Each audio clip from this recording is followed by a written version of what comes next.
Hi, everybody. Welcome back to Mile High Huddle here at Sports Illustrated. I am your host, Kim Becker, and joining me is Chad Jensen. And Chad, the first week of free agency is wrapping up here. The Denver Broncos made some pretty big moves, let go of a few star players. So how would you grade their first week of free agency with George Paton here?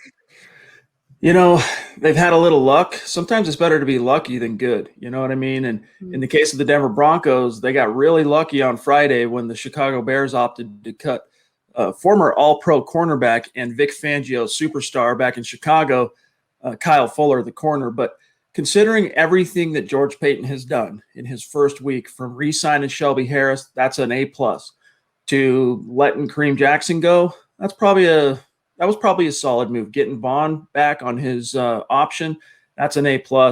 Philip Lindsay really was the biggest, most controversial move that George Paton opted to make this week, deciding to rescind his original round restricted free agent tender, which disappointed and rubbed a lot of Broncos fans wrong. But nevertheless, he ended up coming back kind of in the fourth quarter, a comeback for George Paton, and signed Kyle Fuller. So that, combined with also landing Ronald Darby on day one of the legal tampering period. I mean, George Paton filled some pretty serious holes. He did create a new one by letting Kareem Jackson go, but considering his cap hit of over $10 million, it's understandable why he opted to do that. But he also said he's leaving the door open for a potential Kareem Jackson return. We'll see.